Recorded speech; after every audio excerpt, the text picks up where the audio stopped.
The NBA has secretly banned a ton of accessories I guarantee you did not know about, starting off first with the Whoop wrist device that allows you to monitor health-related measurements like heart rate or temperature while in game, and it's a small little discreet little band that goes on your wrist. No one would even be able to read the logo that says Whoop on it. However, the NBA decided that it violated the ban on wearable technology, which Matthew Dellavedova was the first one to find out about this in the 2016 season. And from what I can tell, he was the only player that was actually using this device. So I guess the NBA acted very quickly on this thing. And apparently the NBA is super strict on anything health related, because the NBA even banned Dwayne Wade from wearing a band-aid on their face unless it is for health purposes. And even in that case, it can't have any sort of text or logos on it. The rapper Nelly was actually the first one to kind of make this band-aid as sort of like a fashion statement. And then after Dwayne Wade cut his left cheek in a game, he decided to use the band-aid as a fashion statement himself that would show off his Flash nickname as well as just his last name, Wade. Even after it was healed though, Dwayne Wade decided that it was either good luck or he liked how it looked, because he kept on wearing it regardless. But in 2009, the NBA decided to take a hard stance on this and said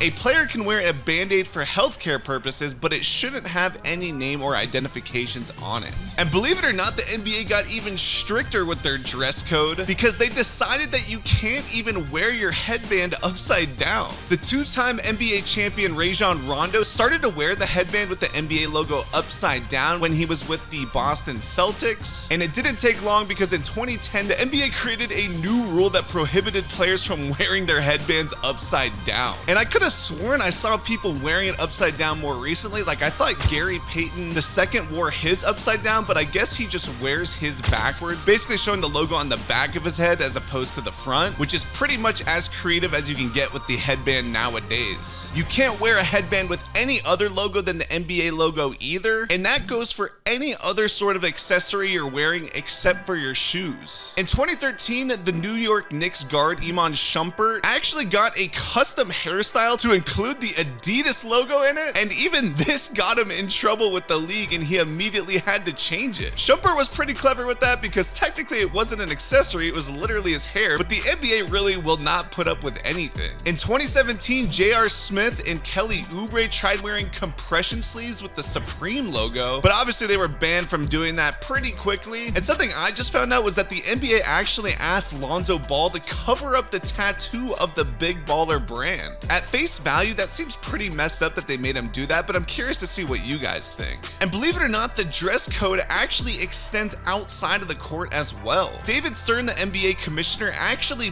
banned Timberland boots and any pieces of footwear with similar aesthetics. And he said there are different uniforms for different occasions. There's the uniform you wear on the court, there's the uniform you wear when you're on business, there's the uniform you might wear on your casual downtime with your friends, and then there's the uniform you might wear when you go back home. We're just changing the definition of the uniform that you wear when you are on NBA business. So I guess maybe in your private life, I don't know if you could get penalized for that or not. I don't know when they consider NBA business, if that's just like being seen in public or what. And something crazier that I just found out about is that the NBA players can't even wear throwback jerseys. So yes, you heard that right. NBA players are forbidden from wearing throwback jerseys off the court. In the late 90s and the early 2000s, a lot of NBA players were paying homage to past greats in a multitude of sports by showing off their throwback Mitchell and Ness jerseys. And I'm sure you guys have seen there's a lot of cool jerseys from back in the day. And honestly, some of them are better than the current jerseys. But David Stern said as part of the business casual dress code, you can't have any sort of subtle tribute to past greats in other sports. My only guess is that they don't own the rights to those jerseys, so maybe they're not making money off those and that's why they're banning them, but I'm not 100% certain. But let's get back to accessories that can actually affect your performance. And believe it or not, the NBA wanted to ban the Kinesio tape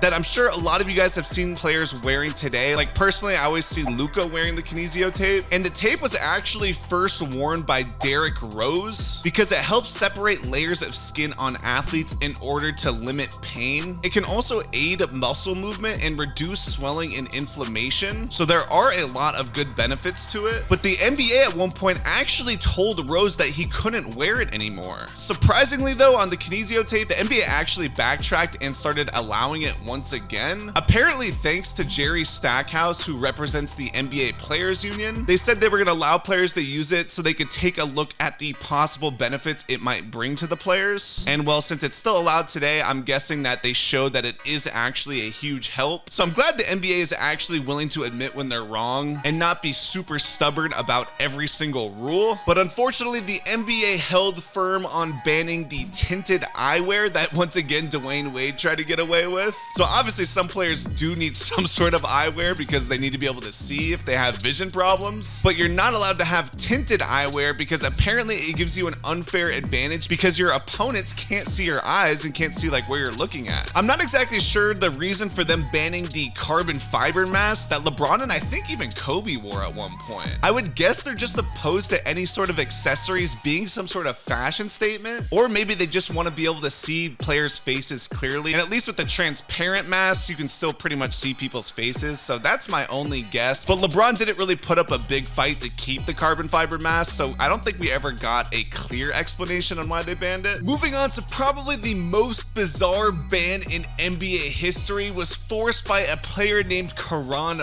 Butler. Believe it or not, just because of him, the NBA implemented a rule where you are banned from chewing plastic straws on the sidelines. So yes, literal plastic straws you cannot chew on the sidelines anymore. And it's crazy because he would literally chew through 12 straws a game. And he was able to do this on the sideline for almost his entire career for the first 538 games. And then as soon as he was traded to the Dallas Mavericks, that's when the NBA decided he could no longer do this. So yeah, it was pretty random, and people speculate it's because the commissioner David Stern did not have a good relationship with Mark Cuban, and it was kind of a way just to mess with him or punish him. But the NBA said it was for a safety hazard and that they didn't want kids copying him. But yeah, that's gotta be the most random rule in the NBA. And believe it or not, guys, at one point even earbuds were banned in the NBA. When the iPod first came out in 2004, Vince Carter was the first person to start wearing earbuds in the pregame warmups, and the NBA actually made him stop wearing them. They didn't even give a good explanation for it at all. They just said that they told him he can no longer wear them, and that was it. Now that the NBA has a Beats by Dre sponsorship, I don't really think they can get away with that rule. So now players do have earbuds, and they can even wear headphones too, I believe. I know LeBron wears at least the earbuds. But yeah, it's so weird how strict the NBA is about such little things. Another really obscure NBA ban is that they no longer allow players to wear ninja styled headbands. And this was actually pretty recently. It was kind of a trend in like the 2019 season that Jimmy Butler, Drew Holiday, and Karl Anthony Towns all kind of started. It wasn't until the 2020 season and beyond though that they cited safety issues and saying that the headwear is not a part of the NBA uniform and it did not go through the league approval process. I can kind of understand how like gold chains and stuff like that could possibly get in the way, you know, if somebody's hand got in between one or something, that could be a legitimate safety hazard, but there is no way that the ninja headbands could cause any sort of safety concern. Players tried to appeal this rule too, but ultimately nothing came of it because they are still not allowed to this day. But that does it, guys. Drop a like if you learned something new, and make sure you guys check out this video if you missed it.